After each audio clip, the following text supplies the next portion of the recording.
Olá, meus alunos! Continuamos aí no reino animal, continuamos aqui com ciências, continuamos no 7º ano e continuamos aqui com o professor Silvio Santos, beleza? Joga na tela, sem mais enrolação, e a gente já vai direto para o assunto, que são, hoje, né, nessa aula a gente vai falar sobre as aves. Ainda, né, dentro, claro, do reino animal. Estamos falando agora sobre as aves, tá bom? Nós vamos falar nessa aula, na verdade, sobre aves e mamíferos, né? Que eu acabei esquecendo de colocar aqui. Vou até botar aqui, ó. Mamíferos. Tá bom? Também é um conteúdo dessa aula que eu só esqueci, né? Desculpa aí, foi uma falha minha. São aves e mamíferos, a aula de hoje. Tá? Características gerais das aves. Tem uma característica da ave que não tem pra onde correr, pessoal. Ela é a primeira que vem na cabeça. Fala uma característica da ave. A ave é um animal que voa, né? E eu acho que está no ranking aí as duas mais citadas. Outra característica da ave, ela tem pena, né? Então, é o que caracteriza a ave, assim, logo de cara. Aves são animais que têm um corpo recoberto por penas e voam, tá bom? Mas toda ave voa? Não, tem ave que não voa. Por exemplo, solta uma galinha de cima de uma árvore, para você ver. Ela é uma ave, mas ela não tem essa característica, né, carinata que a gente fala, que é a capacidade de voar. Ela vai bater as asas ali, ela pode amortecer a queda dela. Vai quebrar só uma canela, né? Quebra só um dedo. Mas ela não vai se espatifar no chão, mas ela vai, de uma certa forma, cair. Mas com o bater das asas dela, ela pode amortecer, mas ela não voa, ela não alça voo. O avestruz também é ave, mas não voa. Tá bom? Então, nem toda ave voa, pessoal. Mas não quer dizer que porque um avestruz não voe, não quer dizer que ele não seja uma ave. Assim como a galinha, tá bom? Então vamos lá. As aves constituem uma classe de animais vertebrados, né? Que são o quê? Tetrápodes, ou seja, possuem ali 4 patas, 4 membros, né? Embora elas não usem todos ali para caminhar, os membros superiores delas são diferenciados em asas, né? Adaptadas aí para o voo. Endotérmicas, ovíparos. Olha, endotérmicos, algo diferente aqui. Lembra? Anfíbios, répteis, peixes, todos eram ectotérmicos. Esses são endotérmicos. O que é isso, professor? O que significa endotérmicos? Também você pode achar assim, ó, no seu livro, homeotérmicos. O que são animais homeotérmicos ou endotérmicos? Os ectotérmicos, a temperatura corpórea deles depende do ambiente de fora, né? Lembra que eu falei isso? Então, se tiver quente fora, o corpo deles esquenta. Se tiver frio fora, o corpo deles esfria. Endotérmicos ou homeotérmicos são animais que têm a capacidade de manter a sua temperatura corporal de acordo com a atividade do seu próprio metabolismo, ou seja, ele controla a temperatura. O metabolismo dele mantém a temperatura dele estável,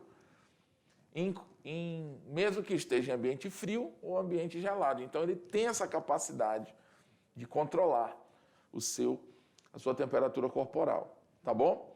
No caso aqui, as aves têm essa propriedade. São ovíparos, são animais ovíparos por quê? Porque põem ovos, tá?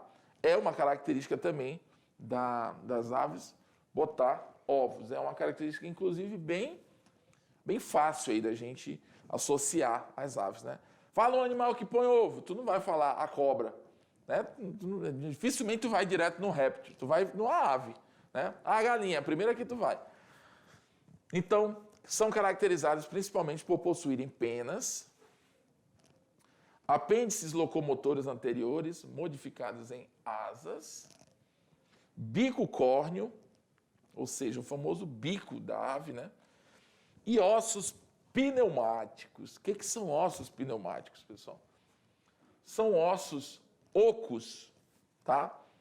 Que ajudam tanto no peso corporal da ave, né? São ossos que são ocos, não tem outra palavra, né? Eles não são maciços, eles têm passagens de ar entre eles, que isso também vai ajudar na dinâmica do voo também. Isso ajuda muito na dinâmica do voo da ave, tá bom? São reconhecidas aproximadamente 9.000 espécies de aves no mundo. É muita ave, tá? E a fecundação deles é interna, ou seja, o macho, né, ele vai acasalar com a fêmea e o espermatozoide vai se encontrar com o óvulo dentro da fêmea. Fecundação interna. As aves conquistam o meio terrestre de modo muito mais eficiente que os répteis. Por quê?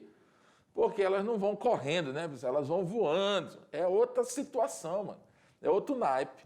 Elas tiram onda, né? A principal característica que permitiu a conquista foi, sem dúvida, a homeotermia, né? O fato delas controlarem a temperatura corporal. A capacidade de manter a temperatura do corpo relativamente constante, à custa de uma alta taxa metabólica gerada pela intensa combustão de alimentos energéticos nas células. Então, isso permitiu com que ela conquistasse vários ambientes. Possa estar calor, possa estar frio, ela tem ali uma certa capacidade de manter a temperatura do corpo dela. Muitas espécies, particularmente as insulares, perderam a habilidade de voar. Insulares são aquelas espécies que vivem isoladas, por exemplo, em ilhas, pessoal, tá? Regiões geográficas ali que são isoladas. Então, elas vivem nesses ambientes, elas se acostumaram a viver ali e elas não têm a necessidade de sair. Então, elas vão perdendo aquela capacidade, né? É como se o corpo fosse esquecendo de como fazer aquilo. E evolutivamente falando, né, isso também é uma espécie de evolução. Ela perdeu, é uma transformação de característica, tá bom? Elas perderam a habilidade de voar. Algumas espécies. As espécies não voadoras incluem pinguins, avestruz, o kiwi, ou kiwi, né? E o extinto dodô, que é uma ave, né, típica aí de ilhas há tempos atrás, que já está extinta, né? Que é esse animal aqui, ó. Parece uma galinha aí, um cruzamento de uma galinha com um pato e o tucano, sei lá que de acha é isso, né? Mas enfim, esse é o dodô. Siringe é um outro órgão característico das aves. É ele que promove ou permite, né, o canto das aves. A gente tem a laringe, que é por onde saem os sons emitidos por nós, né? A nossa voz, o timbre da nossa voz. Na ave é a siringe. É nesse órgão, né, esse órgão é o responsável pela produção e emissão de sons na ave. Localiza-se na extremidade terminal da traqueia, tá? Aí, ó. E porções iniciais dos brônquios, ou seja, está bem ali na bifurcação, né, da traqueia, quando vai para os pulmões ali. É por onde passa o ar, e esse ar, juntamente com os mecanismos aí da siringe, fazem a produção de sons. Tá? Adaptações ao voo. No seu caminho evolutivo, as aves adquiriram várias características essenciais que permitiam voo animal. Entre essas, podemos citar a endotermia, tá? Ou seja, ela voa, ela pode chegar muito alto, ela não precisa estar, digamos, descendo para se refrescar, porque está muito quente ou porque está muito frio. Então, ela consegue manter aquela estabilidade corpórea. Desenvolvimento das penas, muito importante, né, para o voo para a superfície de contato, né, do corpo da ave com o ar, com a atmosfera. 3. A aquisição de ossos pneumáticos, né, que são esses ossos ocos das aves, né, que permitem aí mais leveza também para o voo. Perda ou atrofia ou fusão de ossos e órgãos, em alguns casos. Perda, em alguns casos, fusão de ossos com outros órgãos. né, como o pulmão ligado a alguns ossos pneumáticos também ajuda muito aí na dinâmica do voo. A aquisição de um sistema de sacos aéreos, né, no caso, os sacos aéreos com os ossos pneumáticos, né, eu falei pulmão, mas são sacos aéreos. Postura de ovos, presença de quilha, que é aquele osso peitoral aqui da ave, que forma uma espécie de peito mais proeminente, como se fosse a ponta de um navio, né? Aquele peito bem para frente, assim, dividido ao meio. Expansão dos ossos externos, na qual se prendem os músculos que movimentam as asas. E ausência de bexiga urinária. O que tem isso? Ela não precisa estar urinando o tempo todo, entendeu? Ela tem a cloaca, ou seja, as excretas da ave saem junto com as fezes pelo mesmo orifício. Então, quando ela defeca, ela automaticamente é como se ela estivesse urinando junto. Quando você vê as fezes de uma ave, você não percebe ali um líquidozinho meio amarelado junto com as fezes? Aquilo são excretas, ou seja, é como se fosse a urina, tá? Então, a gente tem pena, membrana nictitante, que são aquilo que eu falei como se fosse um protetor, um para-brisa do olho, né? Também tem lá nos répteis. Cerebelo desenvolvido, as asas, né, juntamente com as penas, enfim, os sacos aéreos que estão em conjunto aí agem em conjunto com alguns ossos pneumáticos, né, fazendo uma movimentação aérea dentro do organismo desse animal, tá? E a quilha, né, que são o músculo onde se inserem os músculos peitorais. Então, as aves são animais vertebrados dioicos, ou seja, existem animais fêmea e animais macho, ave fêmea e ave macho, tá? Ovíparos com desenvolvimento direto, né? Geralmente o animal nasce já do jeito que ele vai ser, ele só nasce menor e vai crescendo. E a fecundação é interna, tá bom? Mamíferos. Os mamíferos são aqueles animais que têm glândula mamária, né? E geralmente a fêmea, ela fica um tempo cuidando desses filhotes, diferente de algumas espécies que o animal nasce e já tem que se virar, né? Então, os mamíferos, eu botei aqui uma foto dessa fofinha aqui, né, de uma cadelinha com a sua prole, né, com a sua cria, mamando ali, que é justamente uma característica, como é que eu vou dizer, muito emblemática dos mamíferos, né? Bom, o grupo mais evoluído e mais conhecido dos cordados, que são os animais dotados de coluna vertebral, tá? Nessa classe inclui-se topeiras, morcegos, roedores, gatos, macacos, baleias, cavalos, veados e por exemplo, homem. Ou seja, nós nos encontramos nesse grupo, nós somos mamíferos e somos cordados, a gente tem coluna vertebral, tá? Glândulas mamárias é a nossa principal característica, assim, em termos de definição do grupo, né? Geralmente mais numerosas que o número médio de crias por ninhada são um dos aspectos mais marcantes do revestimento dos mamíferos, tá bom? Então, a gente tem aí como característica dos mamíferos, essa informação está meio deslocada aqui, né? Mas, enfim, as glândulas mamárias são o que caracterizam a gente. Somos endotérmicos, assim como a gente falou nas aves, a gente tem capacidade de manter a nossa temperatura constante, tá bom? Isso é uma característica muito importante para que a gente consiga ter uma certa independência de vida com relação ao ambiente que a gente vive. Como clima, né? Temperatura, características físicas, enfim. Pelagem, né? A gente tem um conjunto de pelos pelo corpo. Claro que espécies são mais peludas, outras são menos.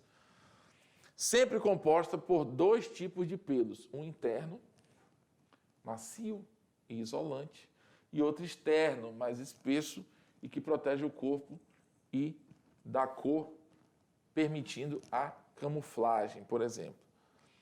Pele é revestida por queratina, aquilo que eu falei, até que eu disse assim, nossa unha é queratina, a gente tem queratina na pele, é uma camada fininha.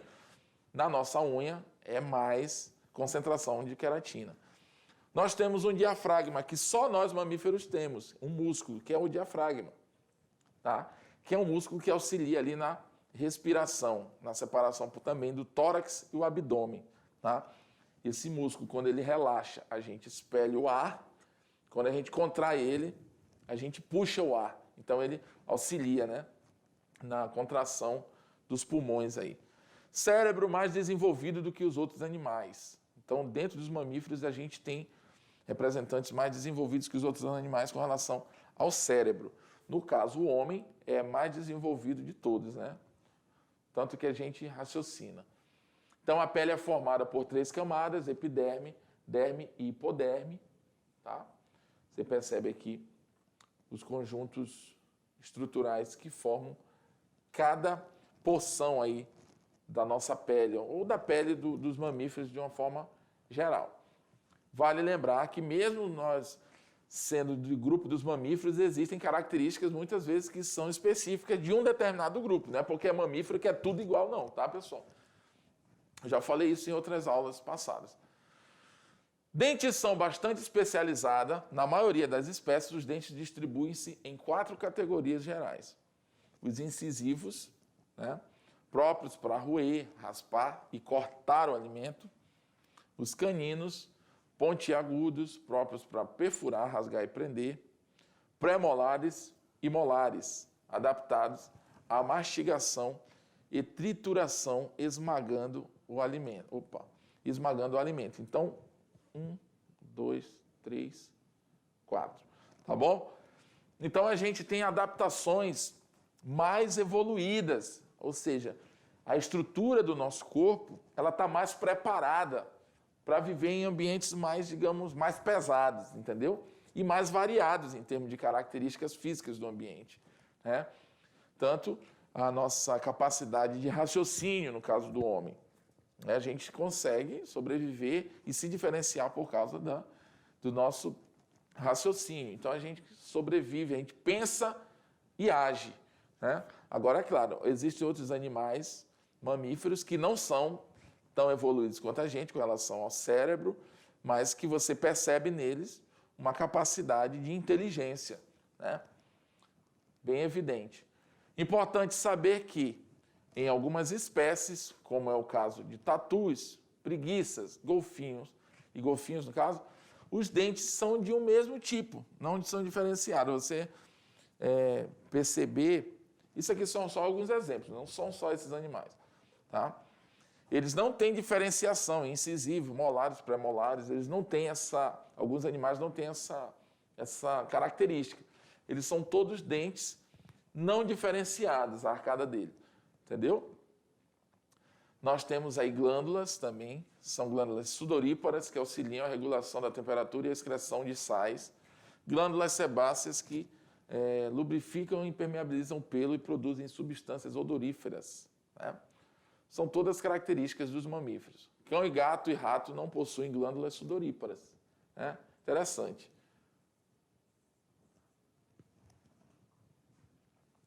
Homeotermos, como eu já falei, né? Nós tendemos a permanecer com a temperatura corpórea constante.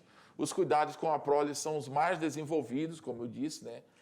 É uma característica dos mamíferos cuidar da prole, né, no reino animal, e atinge o seu clímax com a espécie humana, ou seja, no nosso caso, os animais eles cuidam da prole, né, durante um tempo e depois, já quando ele se torna independente, ele vai embora. Na nossa espécie, isso é mais profundo, esse cuidado, essa característica. São ainda extremamente adaptáveis e modificados o seu comportamento de acordo com as condições do meio, tá bom? Então, a gente tem adaptações bem eficientes, dependendo da espécie e com relação ao meio em que essa espécie vive, tá? Alguns herbívoros, como o boi, a cabra e o carneiro, são mamíferos ruminantes, ou seja, eles mastigam, digerem a mesma comida várias vezes, né? Ela volta para o papo ali e volta para o estômago, enfim. Assim como os demais mamíferos não conseguem digerir a celulose, né? Esses animais ruminantes presentes nas plantas. Então, no estômago deles há o quê? Bactérias e protozoários que fazem a digestão da celulose. A excreção é a principal excreta dos mamíferos, é eliminada e dissolvida em água, formando a urina, tá? É a ureia. Nós excretamos ureia. Então, nós somos ureotélicos. O morcego tem ótima audição, ele é um mamífero, né? O único mamífero que voa. A onça tem olfato apurado, o gato tem excelente visão e a informação táctil, porém, não só de superfície do corpo, mas também dos bigodes, né? Esses pelos que têm função aí sensorial. Respiração é pulmonar. Manter o corpo quente quando o ambiente resfria, por exemplo, requer energia. A energia para a homeotermia e para as atividades geral dos mamíferos depende da respiração e da circulação que vai distribuir esse oxigênio pelo organismo. Tá bom, pessoal? Então, algumas características principais aí do reino, aliás, das aves e dos mamíferos aí para vocês, tá bom? Aquilo que eu falei. Se liga no conteúdo, lembra, fica rebuscando aí, conforme for, assiste a aula de novo, que eu tenho certeza que vai dar bom aí para você quando você for fazer a atividade. Beleza? Vamos lá, próxima aula.